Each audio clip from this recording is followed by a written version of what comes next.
So, Neil, maybe we can start off with like a little bit about who you are, what do you do, where do you live, who are you? That's always an interesting question because I think we're all trying to find out who exactly we are. Um, Indeed. I'll start off with what I do know, and then maybe in this interview a little bit of what I don't know will also emerge. But anyway, uh, I'm from Botswana, so I was born in Botswana and have lived most of my life there. And since recently, I live there and in Cape Town. Cape Town a while back, and then I live in Botswana in the best of Botswana's weather, and I live in Cape Town in the best of Cape Town's weather. And I am what people in Southern Africa call a person of the spirit, or a person of air. And that means that when I was much younger, when I was little, in fact, I started having the symptoms of what people call a calling, or in the indigenous languages here, we call it an errand. We are sent rather than called.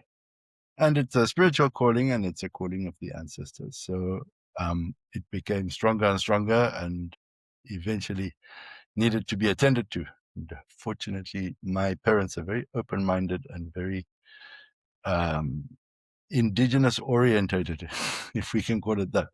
So I found myself in training with an old man who lived close by to become a traditional healer.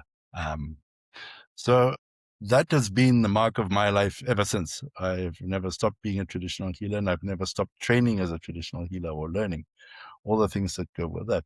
Traditional healer doesn't necessarily mean that you're somebody who fixes bodily ailments. Traditional healer is a combination of bodily ailments, or an allopathic doctor, and also a psychologist, and also a priest, and also a medium, and also a community elder and leader, and. So these are sort of the basket that I keep what I do in. And that's the very basics of it. I still practice as a traditional healer. I still live my life in that way. Yeah, obviously that work has moved over the years. When I was learning, when I was probably about 14, I used to sit at the feet of my teacher, and I used to watch him diagnose people through divination, and then treat people through baths or steamings or all kinds of other things. And then I would be asked to do the same and imitate what he did. I learned that way.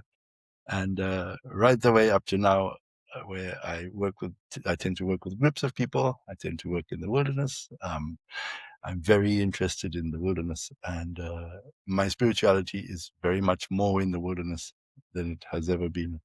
I find myself led back to there. So that's kind of a little nutshell about who I am right now. As I said, we're still finding out who this person is. Mm. So, Neil, you are one of my two primary inspirations for free range human. You are one of my two blueprints. Yes. And and so I'm so thrilled to be talking to you today. And there's so many directions that we could go into, and I hope that we'll have 4 more conversations at some point. But for today, let's start at the very beginning. So if the definition of a free range human is somebody who lives within modern life, the city and the structures within which we currently exist, but they haven't lost contact with its beauty or traded their aliveness for it. They are wholeheartedly human, astonished, and at large. In your opinion, what are some of the things that prevent people from being wholeheartedly human, from staying in contact with the beauty of the world and with their own aliveness? What are some of the things that restrict that in modern life for people? Well, that's a great question. It is quite a long question. I like being a free range human, and my aim is to become fully organic. I don't know if that's possible, but it usually goes with free range. Um, but just to come back to the question that you put, I think that Me and you actually had a discussion outside of this, and I'm going to bring that discussion in. And we were talking about Maslow and the hierarchy of needs. And I'm very much a believer in that. And I think that, to be a free range human, if I have the definition, or if I would use the definition that I have in my own mind, I think it's actually, there's a great privilege to it. And I don't think that it's something that comes easily. And I think that there are many, many people, and we do need to recognize that many, many people have not access to what it takes. Because I think in the beginning, when you need to take care of the day-to-day of life, and that is very difficult for you, then becoming a totally free range human is not, it's not accessible. So some of the criteria are that one needs to be in a place where taking care of the day-to-day necessities of life is something that comes with ease and doesn't take up the whole of our time and energy. And then after that, I think secondly, it's to have another of the privileges which I think that we have. Well, I certainly name for myself, and I think many of my peers and colleagues have, is that there's a certain level of being secure in one's mental health that is needed. So what I mean by that is I don't mean that we are either highly mentally challenged or anything like that, but I think that one can be defined by one's traumas, and one can be defined by one's difficulties, and one can be defined by psychological challenges, and then one is not free, and one is certainly not free range. So I think that for me, that's kind of the second level of what is needed. And then once those two are ticked, so your basic needs are taken care of, and then you actually are not troubling yourself with your history, and not locked up in your past and trauma, then actually the cage is open, the door is open. But there's always that thing of, they opened the door of the cage, and the poor chimp decided that he was going to stay in there and not move. And I think that that's one of the very big movements that needs to take place in life, is when you actually get that. In South Africa, we have this wonderful word, chutzpah, and I think that word occurs in many other languages, probably of European origin. But chutzpah in English, I think, is gumption. You need gumption to step out of that cage and go and become. And going to become free range means, now, for me, how defined are we by the expectations of those around us? Mm, How defined are we by what we think ought to be done and yeah. needs to be done? And can we break through some of that, or fulfill some of that, or fulfill enough of that to then go into, now, what do you want in life? What motivates you? Not what drives you from behind, but what actually draws you forward. So for me, that's the beginning of free range. Now we can start, when we have those things in place, now we can start talking about free range and what a free range human is. One of the extraordinary things about you is that you live and embody that so vividly. You are not interested in other people's expectations of you. You are interested in being Neil, and you are Neil wholeheartedly. And that is an exceptional thing in modern life to be, is to be fully yourself, to say, what do I want, rather than what am I supposed to want, or who am I supposed to be, or how am I supposed to show up in this space. There's a certain kind of a fundamental courage that is required to show up in the world in that way. And so I'm wondering, what does one how does one nurture this kind of a courage? How does one get to this place where you're not tied into other people's expectations? Well, and I think I'm going to talk about myself because I'm fundamentally a narcissist. But anyway, I talk better about through relating my own story, and it's been a work. It's not, I wasn't born a free range human. I was born into a family of pretty free range people, and so I had very good groundwork to start with. But there has been a lot of work, and I remember a number of years ago, suddenly having this realization that there was a thing that I called radically myself, and that it was my new goal for the next, and it's been my goal basically for ever since. And it was probably about 15 years ago that I hit on this thing. And what it needed from me was actually to go out into places where other people are talking about this thing. And there's some very useful material out there. Um, there's some very useful trainings. There's some very useful courses. There's also some very useful experiences that one can bump into that put you face to face with the question of actually, what am I and my own wants, desires, goals, fates, destinies? What is me aside from all the expectations? And so it's been quite a lot of work. I don't think one falls easily into it. Uh, I think that one has to be on a mission to find out who you are. I always have that thing. I think is it the Oracle of Delphi or somewhere written above it says, know thyself. Or I think Yeah. so.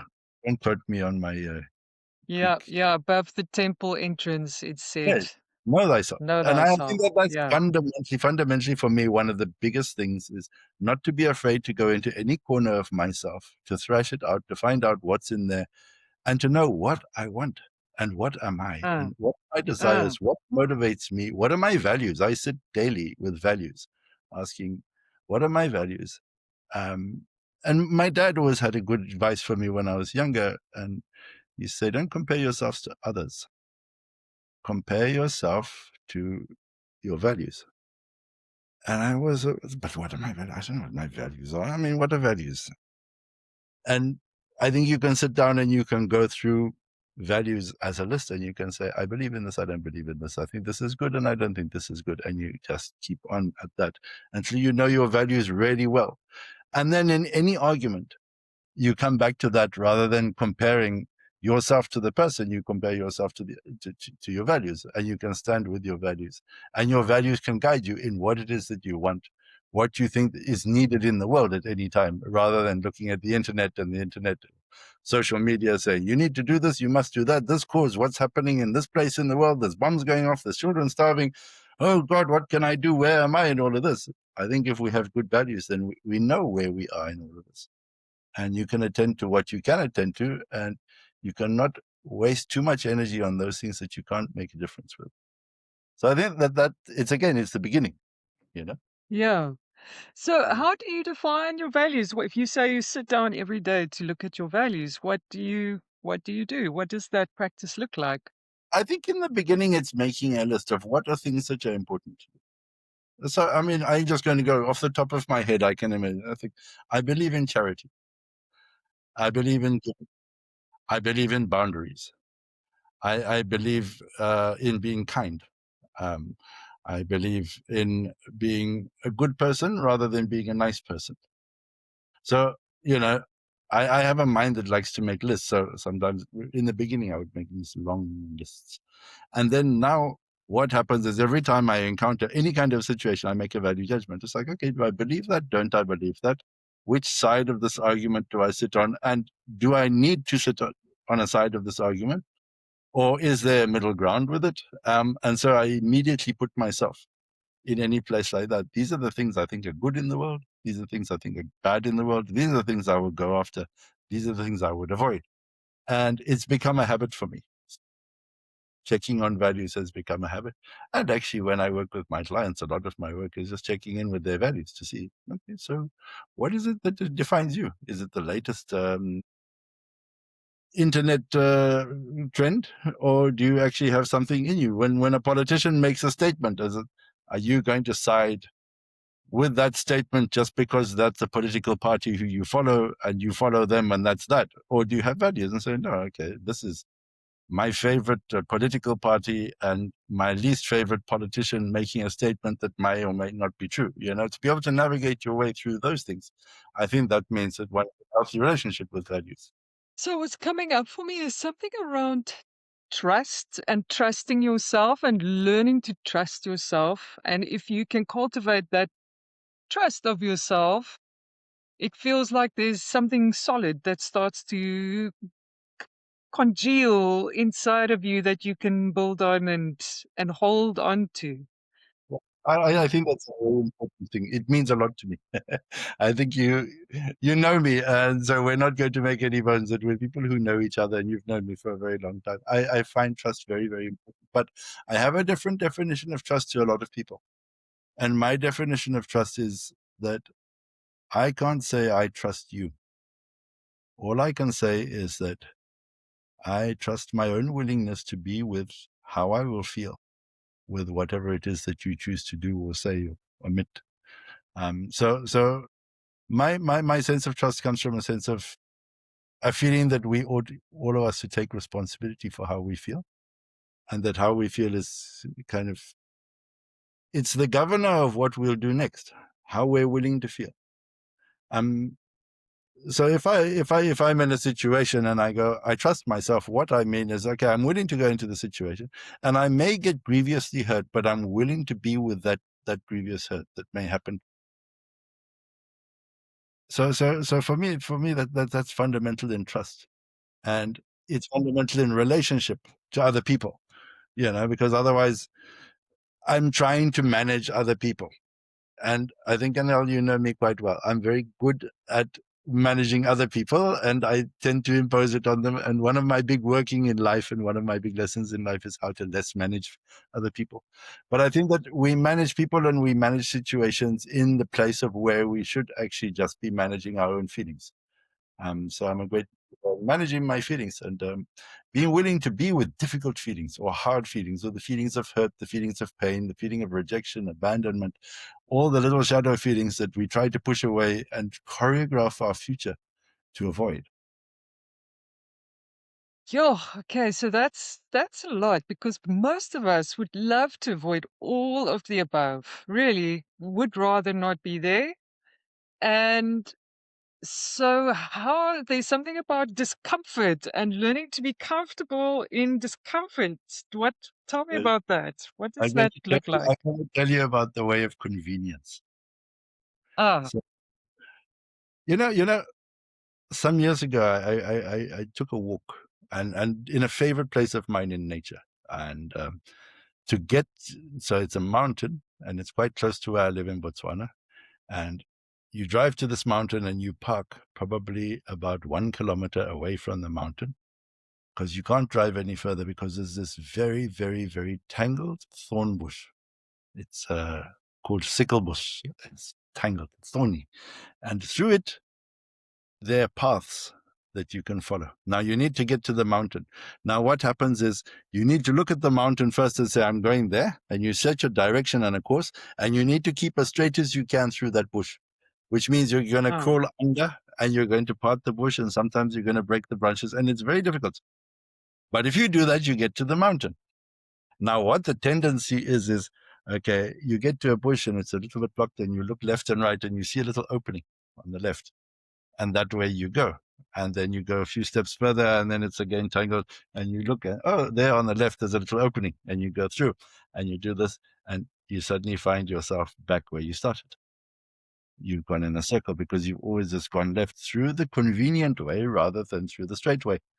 So I noticed a friend of mine doing this, and we were on a trip, and I had this revelation. I thought, oh, okay,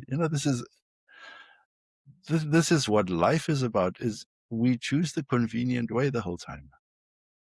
Many of us do that. It's the easiest way. And, our modern world offers this. Everything is to make life more convenient. What we're doing now, 10 years ago even, we would have been at each other's house or in an office somewhere, sitting across a table from each other in an interview room. But it's very convenient now. We can do this over the internet. And I'm sitting in my little house, and I don't know where you're sitting, but it's not here. And, you've got a thing which is going to edit this thing with you, and you've got all kinds of convenience. And I have next to me my cell phone, and it makes life convenient.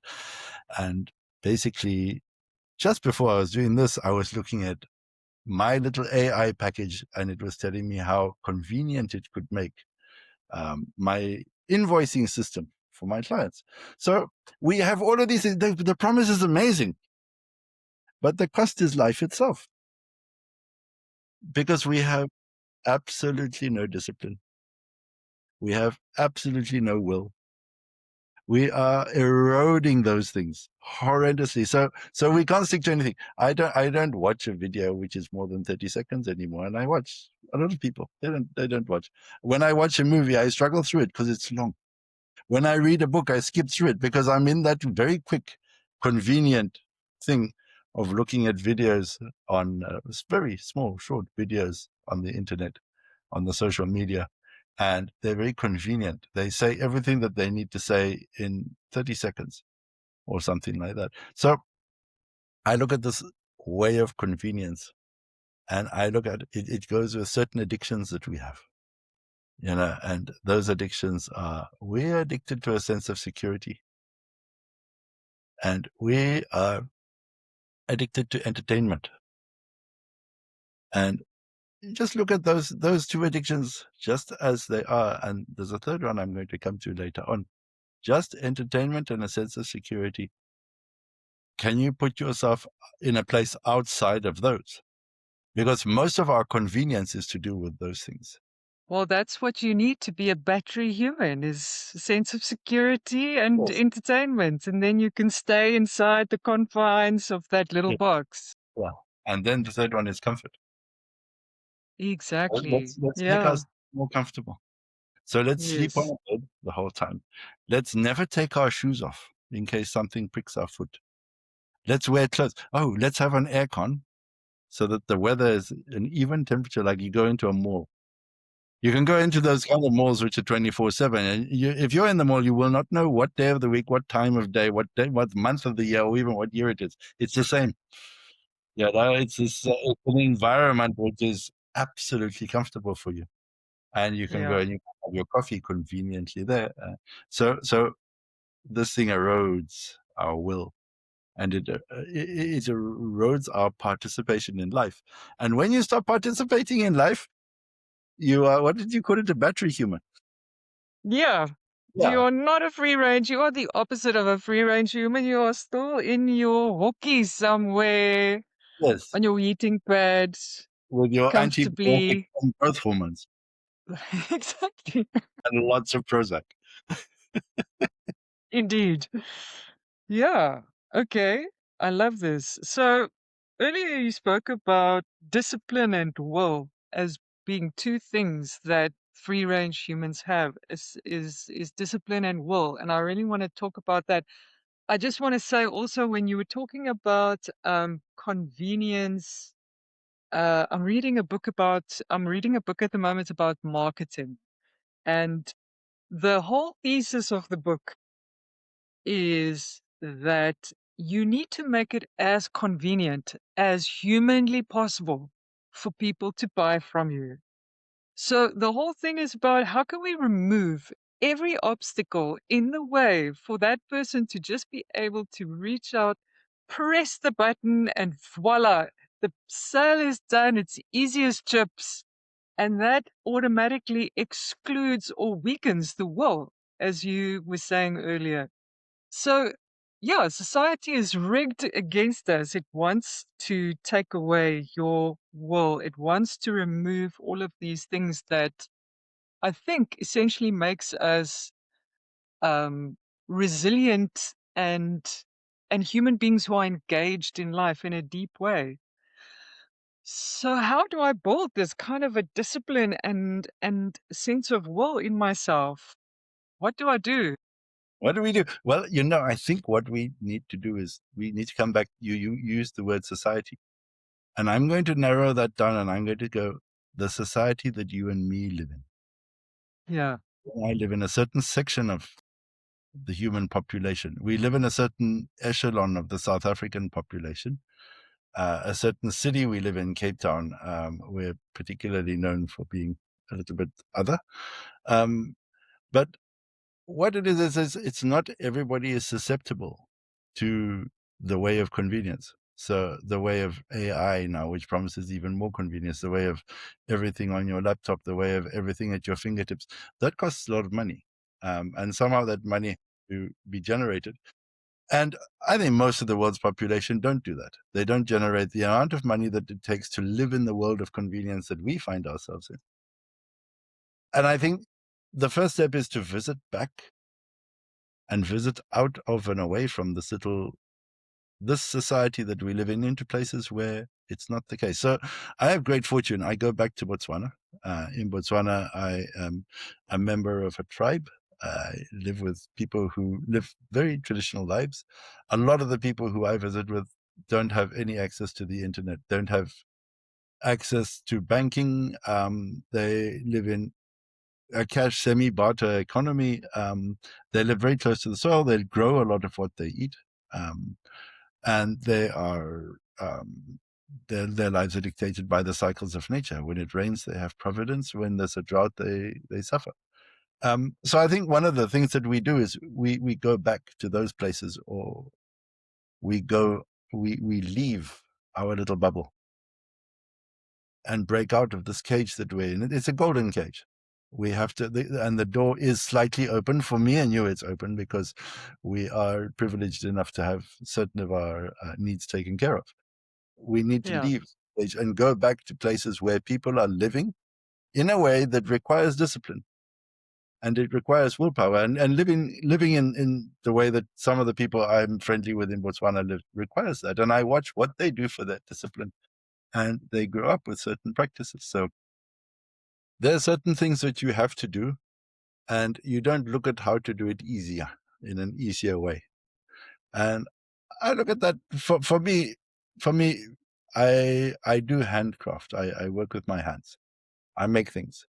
And, there's a million kinds of machines that make things easier to make things. You can buy every which what machines and laser cutters and what, but I like to sit with a knife, and I like to chop the wood with an axe, and I like to carve the wood into something, or I beat iron into different shapes with proper fire or something like that. And there's a certain discipline in doing that, in that it's not going to the convenience, but it's relying on a skill which is acquired through some time of doing that work. I'm a great believer in the 10,000 hours. And I think that convenience erodes 10,000 hours. We don't get skill in anything. We don't become wise in anything. So I think it's that. And I think that there are practices. So, in Botswana, young men go through rites of passage, and so do young women. And just before the rites of passage, there are certain disciplines which they take up. One of them is to no longer wash in hot water, but only to use cold water. And to do that simply because one said one's done that, or to give up certain foods. So people may give up sugar, may give up eating fatty things or fried things. Some people give up eating meat. And I think that through giving ourselves disciplines, we can create, or we can build discipline in ourselves. And also giving ourselves a trajectory of direction. So what are you going after? And what are you willing to do to go after what you're going after? And I think that gives tremendous discipline. And I think that's a bit lost at the moment. We don't plan into our future. We don't make our future so much, many of us, anymore. Yeah. I was watching an interview with the writer Martin Shaw 2 or 3 nights ago, and he said something that relates to that. He says, You can't have wildness without discipline. Those two things are deeply related to each other. And so, I mean, I'm just thinking out loud here. If I think about discipline in the world that we live in at the moment, the only place where I see people really being really disciplined or very engaged is with work. Working long hours, being disciplined in terms of your productivity is a huge one. If you go on YouTube or any of those things, there's 1,000 people who want to teach you how to be a more productive human being. And so that's about discipline. Is that about discipline? What is that? What But I would you think say about that? yes, I think that's about discipline, because discipline is parameters and boundaries. So I wish I had this discipline, but I watch some of my friends who go and they exercise in gym, and Yeah. they keep themselves in very good shape. And that's a discipline. And then, as you say, I have some friends who work for corporate, and there's a discipline to that. There's a certain level of productivity. There's also a way that they interact with each other, um, in that they probably don't bring a lot of the stuff from home into the work environment. They have some very strict parameters. The other thing that it might be a bit controversial at the moment, but entails a lot of discipline is religion. So the practice of religion. So religion has a lot of parameters. There's a lot of restriction and there's a lot of requirement. And these are things which I think that, it's not that we are ill-disciplined as a society. It's just, I think that in certain places where we would do well to apply a bit more discipline, we don't. And in some places we apply too much discipline when it's not really necessary. So I think we have access to discipline. We're not completely eroded. Otherwise, we would really be in anarchy. But I think that discipline is something that we can really come back to. And I love Martin Shaw, and he tells a great story. And I think when he says that that wildness is defined by discipline, yeah, or includes discipline, I completely agree with that. I think to live completely wild, there needs to be parameter in order to do it. Otherwise, it's just anarchistic, and it's not going to last very long. Everything in nature has laws, and we humans are determined that we're going to break every single one of them and make our own. Okay, so I have a lot of discipline. I wake up every morning at 5 a.m. and I go to the gym for 2 hours, and then I go to work, and I'm at work by 7 a.m. I'm the first person at work, and then I work till 7 p.m. tonight, and I go home, and I have an amazing body, and I've had three promotions in the last 5 years, and that's Yes, all going really great. yes. And I'm fucking unhappy. Mm.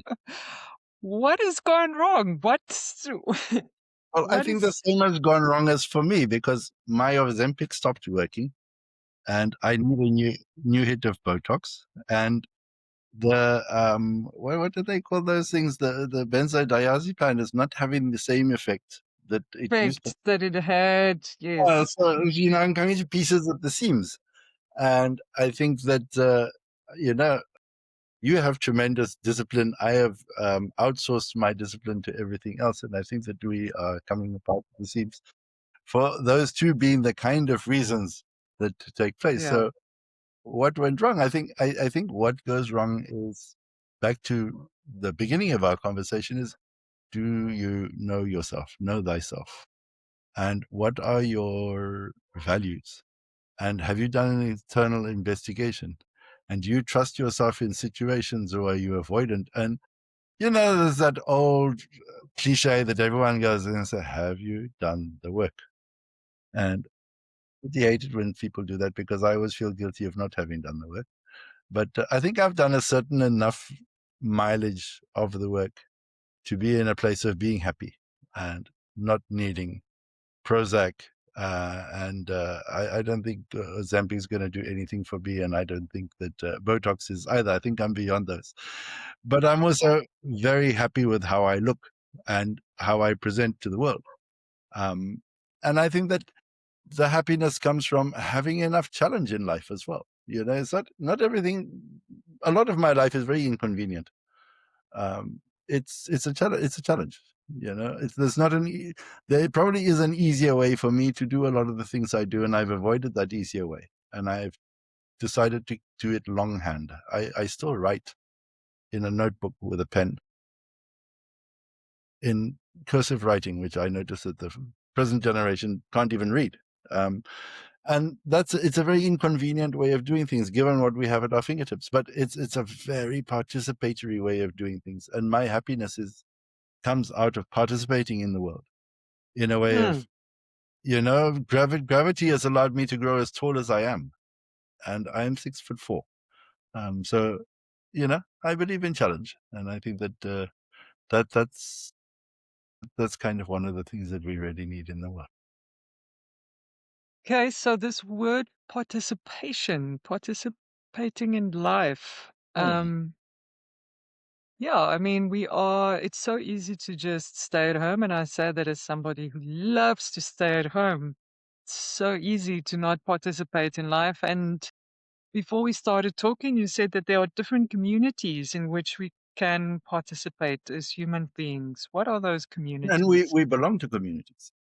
So everyone going, oh, I'm looking for community. You don't need to look for community. You need to see community because we belong to Yeah. community. So, we belong to a family, whether or not we participate as a family. And then we belong to some kind of social groups, neighborhood groups. And then we belong to people who have maybe similar interests or who are brought together by the various things. Me and you belong to a certain community which has its roots in something spiritual, which we have in common. And we belong to that community with actually a growing number of people, those who are close, who are in our little circle of that community. And then that community extends into everybody who does the same thing, which numbers in the 100,000s in South Africa. But participation means how active are we within the community? Do we see each other? Do we get together? Do we contribute? Do we bring something? Do we take something? Do we show up? Another word which I hate but always comes up. Um, and are we aware of the community around us? And we were talking earlier, and one of the things is that communities extend and they're fractal in a certain way. So we have the community that we exist within, and that's the community of human beings as we are in this day and age. We're a very large community. I think we're about 8 billion at this point. But then there are other communities, and another community is everybody who has come before us. So here in Southern Africa, we're very interested in the ancestors. So the community of those who came before us, the community of the ancestors, in all its permutations and differences. And then there's a community of those who will come from us, our own children, their children, the children of their children's children. And then there's a community of those who we live with who are not human. And there are many, many, many. Myriad, far more than there are human. Even the ants apparently are more than us. And so we look at these communities and we can maybe say, oh, these are the four communities. How do we participate in each of them? I happen to be very much a participant in the community of the ancestors because my work is with the ancestors. But at the same time, I am probably now an ancestor already if we take time out of the mix. In that some of the things that I do now can have an effect on those who will come in the future. And if I'm going to be a good ancestor, what is it that I do now that makes me a good ancestor? Have I got them in mind? Do I have the great-grandchildren in mind? And what am I putting in place now that will affect them positively rather than negatively? I know we're doing a lot to the earth now, which is destructive, and we're probably robbing our great-grandchildren of it. But what do we do to become a good ancestor? And that means we're participating in the community of those who will come after us. And then the community of those who are not human, it's like, how do we participate? Do we participate in a kindly way? Do we participate in a respectful way? Generally, as modern humans, we don't. We are horrendous to everyone else. And our participation is highly destructive, genocidal. Yeah. And, when we come back to values, how do we want to participate? And do we participate enough? And where do we participate? So for me, it's a very important word. It's a word that I keep on coming back to. I read a thing the other day that said that there's a growing trend among the youth to cut off their parents completely. That's like become like a thing. So if your parents are doing things that you would rather not have them do, all you do is you just make it clean, you just end it, you just walk away, you stop talking to them completely.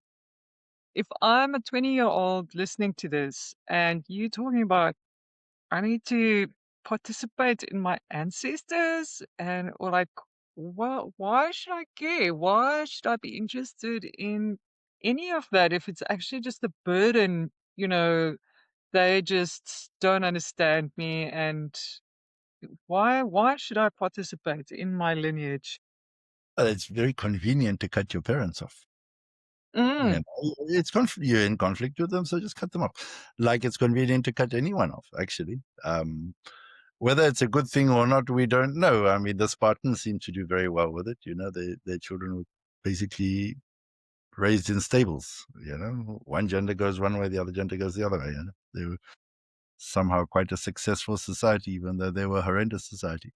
But it's convenient. It's easy. So we don't then have to confront, what it is my parents bring up in me, what it is my siblings bring up in me, and those are the primary relationships where we learn to relate with the world. And, it's the battleground, actually, sadly, but it's also the place where we learn to love. And if you don't know how to fight, you don't know how to love. And there's a way to fight. And there's a way to avoid conflict, because that you think that all fights are the most terrible thing. No, they're not. Conflict is not the most terrible thing. Conflict is a very hot way through something, and it burns, so it's not fun. It's like walking through the fire, and you can learn conflict, and you can learn to direct conflict. So it's a very useful thing, and you can find your way through things. So it's very convenient, though, to avoid conflicts, because why? We don't like certain feelings. We don't trust how we would feel if certain things happen.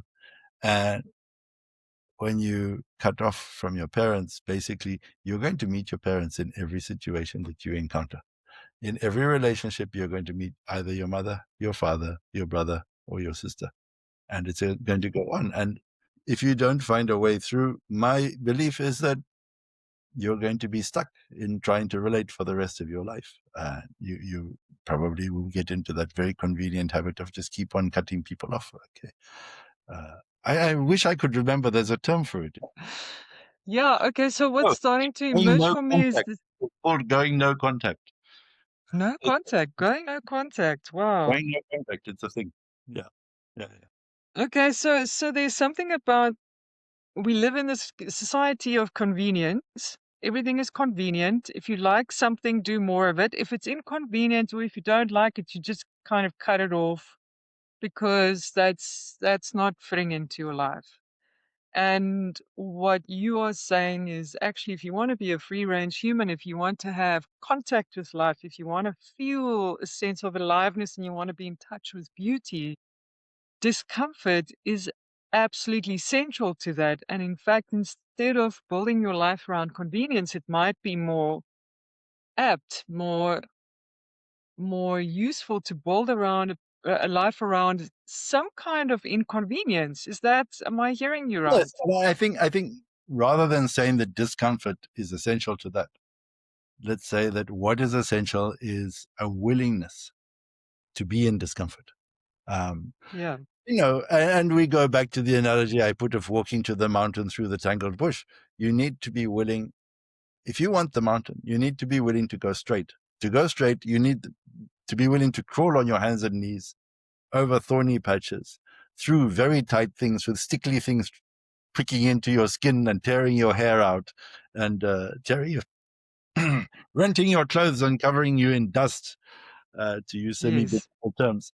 You need a willingness to do that, and you also need to cultivate a certain joy in being able to do that, which I think is the other thing that we lack. How do you do that? How do you cultivate a joy in that? I'm going to tell you a story, and that story is that there was a point in my life where I was standing next to somebody on a bridge over a very deep gorge, and we had rubber bands tied to our feet with towels, Hey, and we were both about to jump. And in my stomach, my stomach inside was like a cement mixture. My hands were vibrating so hard, literally, that I could have created electricity with them. My breathing was shallow up here like this, and I had cold sweat from the nape of my neck right the way down to the top of my bum in little rivulets. And I looked over and I saw exactly the same things, but in me was fear, and in him was excitement, and physiologically exact. I learned a great lesson that day. And what I learned is that we talk ourselves into things. And what we talk ourselves into is that how inconvenient to get to this mountain through this bush. And what we don't talk about is, one of the really exciting things about that mountain is that you have to scramble through the bush to get there. And at a moment in scrambling through the bush, you have to like go to say, I am in this. I am participating in this right now. This is the only thing I need to participate. I'm here now. I'm not trying to put my mind somewhere in the future, somewhere in a different place. And rejoice in the fact that you're in challenge. You're pushing. I see my friends who go to gym and they're huffing and puffing on the weights and the treadmill and all of that, and they enjoy it. And I look at them and I go, you're crazy. How could hell could you enjoy? First of all, it's a waste of time. I'd much rather be watching cats on my Facebook videos. And secondly, it's bloody hard work. I mean, look at all the calories you're burning. How long did it take you to get all those expensive chocolate cakes that I've been eating, all burning on a treadmill for nothing? There's a high.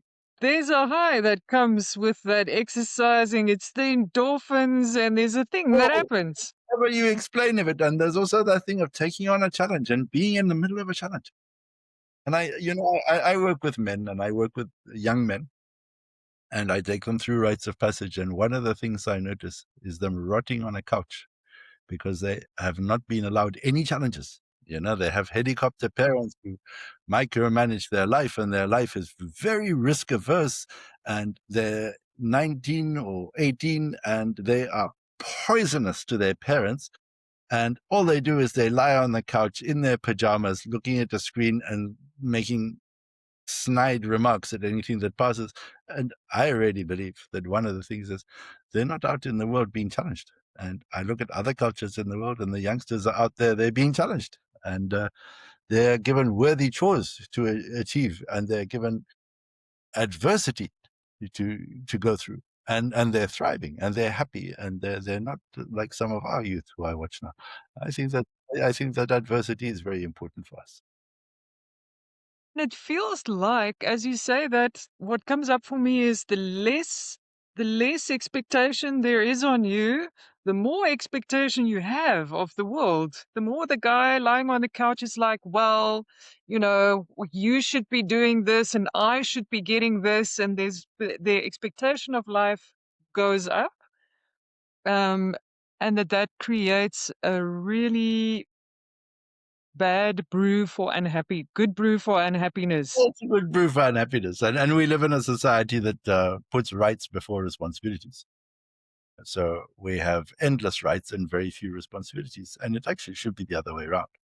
And if it is the other way around, we're given the amount of challenge that I see those young men really need. If they have far more responsibilities than they have rights, and get the rights only as the responsibilities are fulfilled, I see them thriving through that. I grew up in a culture where young men go through initiation, they go through a very hard time growing up. And they really did thrive in my youth, watching my peers growing up in that society. They really did thrive. Okay, so let's go back to the other participatory thing that you mentioned, which was with the natural world and participating in your environment. And we are both animists, and as animists, that's a very simple and easy thing to understand and to value. If I am not an animist and I don't really have a sense that the world around me is something that is alive and in any way trying to have a relationship with me. If that's something that feels quite foreign to me, that understanding or that way of seeing the world, what would you say to a person like that? I would say that your Prozac is probably the only thing that you've got left.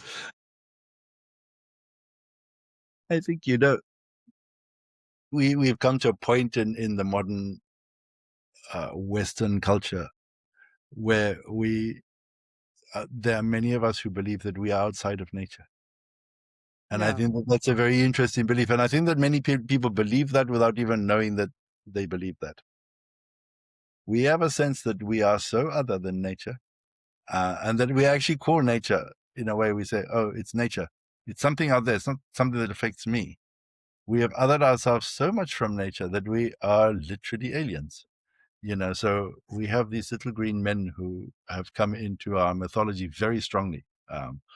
Yeah. To the point where a lot of people completely and absolutely believe in them. But I think that we are those little green men. They are an archetype of us in the states of disconnection that we have. We are aliens. And, I go into nature with a lot of different people, and some of the people who end up coming into nature with me are not used to nature at all. And they literally believe that nature is out to get them. So every creature is hunting them down and going to sting them, bite them, tear them to pieces, eat them, or lay its eggs in them. That every tree has got branches which simply want to embrace them and tear them to pieces, that the earth itself will swallow them whole, that the lightning will strike them, that the heavens will open up and hail will fall on their heads, that everything in nature is adverse to them and wants to kill them. And Yeah. so basically, and I know people who believe that there's nothing better than taking a bulldozer and mowing the whole lot down so that there won't be snakes. And the invitation is, well, what happens when you step back into nature? And I've seen great transformation. I've taken youths into nature for their rites of passage who didn't grow up going into the bush in any way. And we took them in a very, very gentle way into the bush and just quietly introduced them to the fact that not everything wants to kill them, that everything wants to be noticed. Everything in nature wants to be seen. The currency of life is attention. Everything in nature wants to be seen. If you give it the right amount of attention, it's happy. And that's participating when you give it attention. So we don't go in with a phone. And I've seen young people transform from just that very simple thing. Don't give them any more challenge than maybe sitting by a campfire with their shoes off. They have a nice tent and all of that. And we make it very glamping. But if that's the first time that's ever happened, it has a profound effect. And I invite everyone to go into nature and participate. Our way in nature now is where you go to Kirstenbosch. We have the most amazing nature in Cape Town. And I see people who have gone in there, and they go in there with headphones, and they go in there to run, and they go in there to do something which disconnects them from nature. And very few people do I see who are actually having a slow walk through the nature and actually appreciating it and participating in it. And my invitation to people is that just go in, be in that time, in that place with those things, give it attention and see what comes back to you. I won't suggest anything will come back to you, but see what comes back to you. I think you may be surprised at how nature responds and how nature misses us. A lot of the mystics today say nature misses us as a species. And when we go back, it celebrates. I believe in nature celebrates when we come back in that kind of a way. Mm. So in that same interview, I know I'm quoting Martin Shaw a lot, but so in that same interview, he said such a lovely thing. He said, the world wants to be admired by us. And actually, when we don't admire the world, there's a kind of a damage. We damage it in some way. There's a damage that happens to the world, and there's a damage that happens to us as well. And you said such a lovely thing. You said the currency of life is attention. Why is the currency of life attention? The same way you have a really nice haircut. And why Thank you. yes, and why I'm wearing these glasses, which are actually gold rimmed, and I very much like them. But They're lovely. actually when in the beginning of the interview you said something about how I looked. Uh, Yes. so Yeah. you gave me some attention, and when I complimented your hair, I gave you some, and that is food. It's nourishment, and it's the nourishment which we live on. It's the difference between survival and not survival in this realm that we live in is attention. Whether or not we get attention, we will do anything for it, I promise you. And when you see the people who we accuse of being drama queens, or the people who go on stage and do marvelous things, or the people who go silent and cut their parents off, attention is the currency. We look for attention. We learn from very small to get it. Babies learn two things in the very beginning. They learn to scream or they learn to smile. They learn both. And whichever one gets the attention is the one that they tend to go with. So you get those people who were pleased and they smile a lot and they get their attention that way. You get the people who kick up a fuss. They go into, there's too long a line in the Woolworths and they're screaming for the manager. They were the ones who learned to scream. But all we want is attention. And I've listened to street people being interviewed. And one of the things that they said was the hardest is not the hunger, not the lack of shelter, not the exposure, not the hard lifestyle, but the fact that people would not look at them and they got no attention. And that was the killer, the thing that really killed them. And I really agree with that. Attention is the food. It's actually what we need. We will do anything for it. And it's not what humans only need. Everything wants it. And so when you give it liberally, you're participating. We tend to go into nature or into situations in an extractive way. We're looking for what we can take out of it. And sometimes when you look, you're stealing with your eyes. It's a very African term. Stealing with your eyes. You're taking rather than giving. So somebody walks past and they're marvelously dressed and they have a really cool haircut and they're walking strong. And you go, I want to be like that. I want that dress. I want that. I'm going to have that haircut. It's covetous. Whereas actually, if you could then look and you go, wow, look at you. Fantastic. I love the way you're looking today.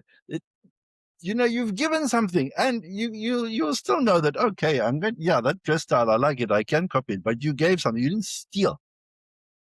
And the scripture tells us, don't be covetous. What is covetous? And for me, I already explored that. Covetous is when you steal like that. You take attention too much and you take things rather than giving. We need to be generous. And attention is where we can. It's free. So something has been kind of perverted somewhere, because now we've got the Instagrams and we've got this attention culture where everybody wants, please look at me, please, here's my breakfast, here's my lunch, this is what I'm wearing today, look at the fabulous people that I'm with. Yes. I think attention it's addictive, like any good thing. It's addictive. And when you find a way of getting it, sometimes you'll milk that. So I happen to know big Facebook personality. I don't know if he's an influencer or what we would call him. He's a big Facebook personality, and I know him well. And I don't want to share who he is, but I noticed something is that he's wonderful on Facebook in his videos. And when we sit together, he's usually in his videos. He's doing his videos, so you don't get anything from him. And even in conversation, he's very clipped. He's boring. And I wondered about this, like, what's going on with this man? And I realized he found a way to get attention, but he was so starved of it from before that he's just on a binge, a total binge, and in his conversation, he said, oh, did you see this post? I got this many likes for it. And, I'm up to this many followers. It's his life, the whole thing of attention. So he was in a deficit and he found a way. And I've met others who it's a similar thing. And, we call people needy.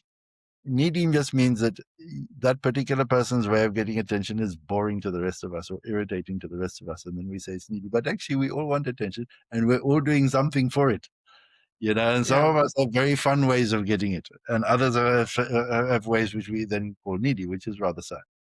So if I want to participate in my environment a bit more, I'm going to go outside, I'm going to sit by a campfire, I'm going to take off my shoes. I'm not going to kill all the spiders in my house. What else do you recommend if I want to participate? You're only going to take cold showers. You're going to give yourself Oh, some capacity. You're going to do things longhand. So you're going to go onto I have a special thing. It's called the handmade brand. And the handmade brand means that we don't use AI. It's not written or edited by AI. It's done in the old fashioned way. So I'm going to invite you to the handmade brand.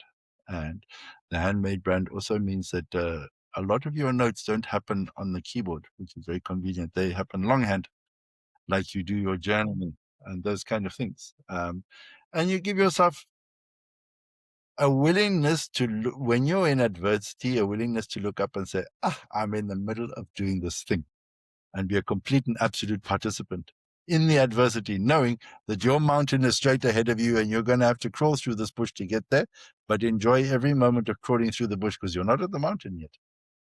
That's what I would offer. To be a free-range human, I will give you that. I have one last question. Yes. Neil, in your What is your personal definition of love? You spoke about love earlier, and I don't know that I've ever asked you that question. How do you define love? Oof, that is a different. I think the Greeks had it right, where they had different words for it, because Yeah, yeah, put yeah. so many different shapes of things into one basket and call it love. But one of the things of love, for me, one of the things is that there's a certain sharing of joy. And for me, that is, joy is not the same as excitement. And joy is not the same as bliss. And joy is not the same as happiness. It's a very particular thing, joy. But there's a certain sharing of joy, and I call that love, and Mm. I know that when I'm with my wife, who's somebody I love very much, and I looked at and see, well, what is this love thing? Is it lust? No, not completely lust. Is it some kind of bonding? Is it codependence? Is what? No, it's that there's a certain joy that sits between us and with us. And I want her to experience that joy. And I think she wants me to experience that joy. And that joy sits between us. And for me, that's love. That's a certain love. And that's in the relating between all things. That's Oh, that's how I so put it. lovely. Yes. I love that. That's so beautiful. Thank you, Neil. Thank you so much for your time. And that was so useful. That was fantastic. Thank you. Yeah. Well, thank you, Anna. It's been really nice to sit in this context with you.